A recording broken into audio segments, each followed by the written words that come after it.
अखिल भारतीय खदान मजदूर संघ के आह्वान पर कोल उद्योग के कर्मचारियों की समस्याओं पर किया गया 1 दिवसीय धरना प्रदर्शन।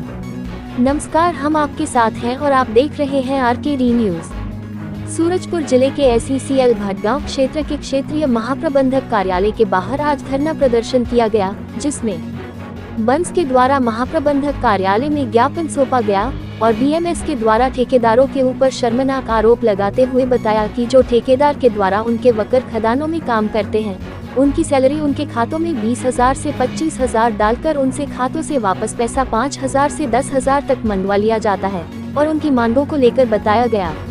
कोल इंडिया, सिंगरेनी, नेथेली कंपनियों को बचाओ। कंपनी कर्मियों द्वारा न्यूनतम 50% उत्पादन सुनिश्चित करो। ठेका आउटसोर्सिंग कर्मियों को HPC के वेतन भुगतान, निःशुल्क चिकित्सा, किराया मुफ्त, आवास व्यवस्था, CMPF में खाता सुनिश्चित करो। सभी कंपनियों में सुपर स्पेशलिटी अस्पताल स्थापित करो।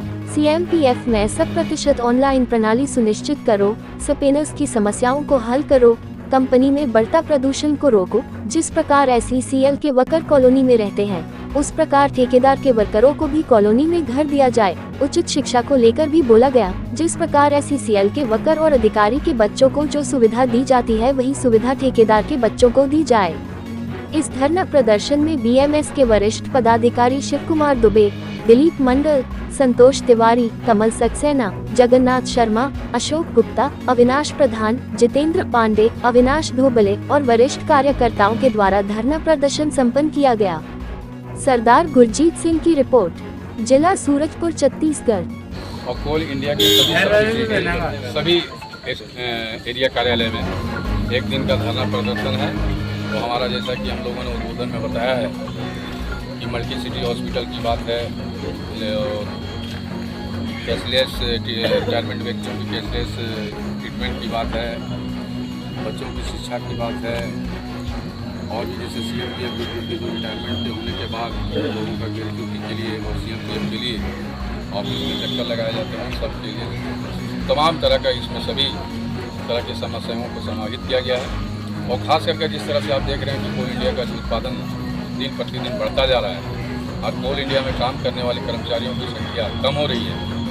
अखिल भारतीय कोयला मजदूर संघ ने, हमारे जो शीर्ष नेतृत्व हैं, उन्होंने मांग किया है कि अगर आपका जिस तरह से मैन पावर घट रहा है, आप नए व्यक्तियों का नियोजन करिए, चाहे डिफरेंट वर्क हो, माइनिंग सरदार हो, फोरमैन हो, ट्रांसफर ऑपरेटर हो, क्लर्क हो, चाहे तमाम तरह का ट्रेड जितने हैं कोल इंडिया में जो होते हैं, सभी में नई भर्ती लाई जाए ताकि हमारी मजदूर की संख्या बढ़ते रहे।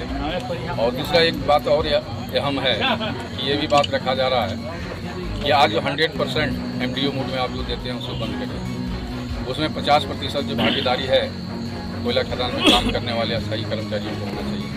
जैसे कि एक उदाहरण के लिए, अगर 500 टन कोयले निकालने के लिए अगर आप 300 मैन पावर का उपयोग करते हैं, तो भारतीय कोयला खदान मजदूर संघ का मांग है कि 250 मैन पावर कम से कम 150 कम से कम इसका होना चाहिए अपने अस्थायी कर्मचारी। मतलब 50% हमारी भागीदारी किसी भी कीमत में होना चाहिए, ऐसा शीर्ष नेतृत्व का कहना है। उसी को लेकर हम लोग आए धरना प्रदर्शन का कार्यक्रम सफल आयोजन बनाया है। एक अहम मुद्दा है जो कि ठेकेदारों के द्वारा जो वर्कर को रखा गया है काम करने के लिए, जिनका भुगतान सही ढंग से उनको नहीं किया जाता है, और जो भी ऐसे ठेकेदार हैं जो पेमेंट नहीं कर रहे, उनके ऊपर क्या बोलना चाहेंगे आप?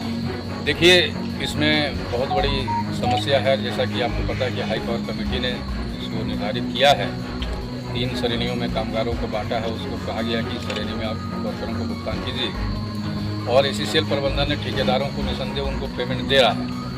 और पेमेंट में जो इसमें मेन गड़बड़ी ये है कि ठेकेदारी मजदूरों को अटेंडेंस पूरा शो नहीं किया जाता है। इसीलिए अभी हम लोगों ने बोल रहा था कि जो जिस तरह से ठेकेदारी मजदूरों का शोषण हो रहा है, अगर वो 26 दिन ड्यूटी करते हैं तो उसका रजिस्टर में दिखाया जाता है 22 दिन, 18 दिन। इसीलिए हम लोगों ने अभी इस कार्यक्रम के माध्यम से प्रबंधन को भी बताया कि ठेकेदारी मजदूरों का बायोमेट्रिक सिस्टम से अटेंडेंस लगाएं, ताकि उनकी जो हाजिरी है पूरा सही हो और ओरिजिनल हो। और उसके साथ साथ सबसे बड़ी अहम बात है कि इनका जो पेमेंट स्लिप दिया जाए। अगर मजदूरों को पेमेंट स्लिप दिया जाएगा तो ठेकेदार जो पैसा अकाउंट में देंगे वो उनसे ले नहीं पाएंगे। अभी जनरली एक चीज़ और देखा जा रहा है कि ठेकेदारी मजदूरों का कोई मतलब सुरक्षा नहीं है, सुरक्षा कवच नहीं है। इसीलिए क्या करते हैं, ठेकेदार अगर उनके खाते में 25,000 रुपया डाले, अकाउंट में भेज दिए, उसके बाद में उसको डरा धमका कर उनसे 5,000 रुपया, किसी से 10,000 रुपया आपस ले लिया जाता है। इसलिए अखिल भारतीय कोयला खदान मजदूर संघ ने यह मांग किया है कि आप पेमेंट स्लिप दीजिए, ताकि जो मजदूरों से पैसा जो रिकवरी किया जाता है डरा धमका के, वो रिकवरी ना हो और आने वाले समय में कोर्ट या कहीं जाए तो इनको प्रूफ रहे।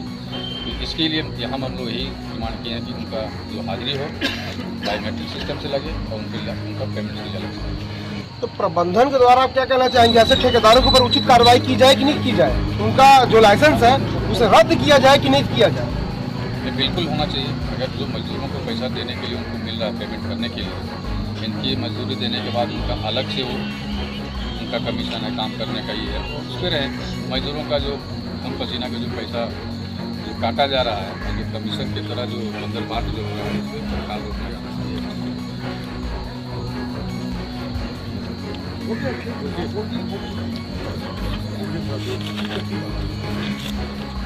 भैया, आप एससीएल के क्षेत्र में आज यहाँ पर जो धरना प्रदर्शन हुआ है, इसके बारे में क्या कहना चाहिए? देखिए, एक्चुअल में भारतीय मजदूर संघ 24 तारीख से लगातार 24 तारीख से लेकर के आज तक कार्यक्रम करते आ रहा है। 24 से 30 तक 14 सितंबर तक बाजार हाट गाँव में लोगों को भारतीय मजदूर संघ जो 70वें वर्ष चल रहा था उसके बारे में हम लोगों ने बताया कि वास्तव में भारतीय मजदूर संघ गैर राजनीतिक संस्थान है, इसमें राजनीति से ज़्यादा कोई लेना देना नहीं है, ठीक है। और भारतीय मजदूर संघ चाहता है कि मजदूर सरकार किसी का भी हो उससे हमको लेना देना नहीं है। यदि मजदूर के खिलाफ भी जाएगी तो हम आंदोलन कर जाएंगे। भारतीय मजदूर